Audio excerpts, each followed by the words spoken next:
অষ্টম শ্রেণীর শিক্ষার্থীরা তোমাদের অর্ধবার্ষিক পরীক্ষা 2026 অনুষ্ঠিত হচ্ছে। তো তোমাদের অষ্টম শ্রেণী কৃষিশিক্ষার প্রশ্ন এবং ফাইনাল সাজেশন নিয়ে হাজির হয়ে গেলাম। তোমাদের যারা কৃষিকা পরীক্ষা তোমাদের জন্য এই ভিডিওটা খুবই জরুরি।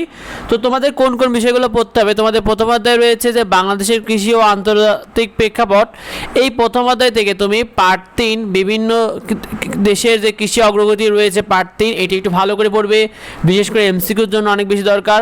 পার্ট 5টা দেবে বাংলাদেশ ও ভারত, এইটার কৃষি জানা তোমার জন্য অনেক বেশি জরুরি, বিশেষ করে সৃজনশীলে অনেক বেশি এই পার্ট 5 থেকে প্রশ্ন হয়ে থাকে। আর পার্ট 6 তোমাদের ফসলের মৌসুমি নির্ভরশীলতা কাটিয়ে ওঠা, এইটা অর্থাৎ এই তিনটা পার্ট প্রথম অধ্যায় থেকে পড়লে তোমরা এখান থেকে ইনশাআল্লাহ কমন পেয়ে যাবে। সুতরাং অবশ্যই বই থেকে তিনটা পার্ট দাগিয়ে ফেলো।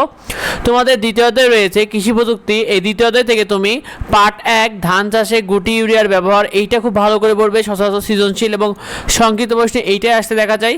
পার্ট 3 রয়েছে ফসলের রোগ ও তার প্রতিকার, এটা এমসিকিউতে অনেক বেশি দরকার হবে পার্ট 3টা।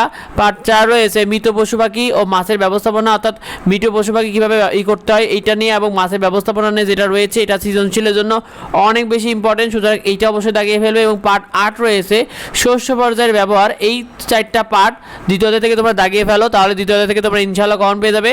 তোমাদের তৃতীয় অধ্যায় রয়েছে কৃষি উপকরণ। এই তৃতীয় অধ্যায় থেকে তুমি অবশ্যই পার্ট 1 নার্সারিতে যে বীজ বপনের উপযুক্ত মাটি প্রস্তুতকরণ, এইটা ভালো করে পড়বে। তারপরে পার্ট 2 রয়েছে আদর্শ বীজতলা, এইটা অবশ্যই ভালো করে দেখবে। পার্ট 5 রয়েছে সার ব্যবহারের সাশ্রয়, এটা অনেক ইম্পর্টেন্ট তোমাদের জন্য, বিশেষ করে সংক্ষিপ্ত প্রশ্নের জন্য। এবং পার্ট 7 রয়েছে ভালো উন্নত বীজ নির্বাচন, বিশেষ করে সৃজনশীলের ক্ষেত্রে এখান থেকে বেশি প্রশ্ন আসে। পার্ট যে 7 রয়েছে ভালো উন্নত বীজ নির্বাচন, তো অবশ্যই তৃতীয় অধ্যায় থেকে 4টা পার্ট ভালো করে পড়বে। চতুর্থ রয়েছে কৃষি ও জলবায়ু, এখানে তোমার পার্ট 2 রয়েছে খরা, অর্থাৎ খরা অবস্থায় ফসল উৎপাদনের কৌশল। পার্ট 4 রয়েছে বন্যাপ্রবণ এলাকায় ফসল উৎপাদনের কৌশল।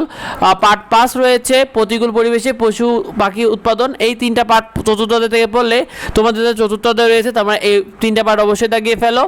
তোমাদের অষ্টম শ্রেণী কৃষিকা প্রশ্নে সৃজনশীল প্রশ্নে 40 নাম্বার থাকবে, অর্থাৎ 60টা সৃজনশীল থাকবে, 4টা সৃজনশীল লিখে আসতে হবে। সংক্ষিপ্ত প্রশ্নে 10 নাম্বার থাকবে, 60টা সংক্ষিপ্ত মধ্যে তোমাকে 5টা সংক্ষিপ্ত প্রশ্ন উত্তর করতে হবে, 2 মার্ক করে একটা, সময় থাকবে 2 ঘন্টা 30 মিনিট। আর এমসিকিউ থাকবে তোমাদের 25টা।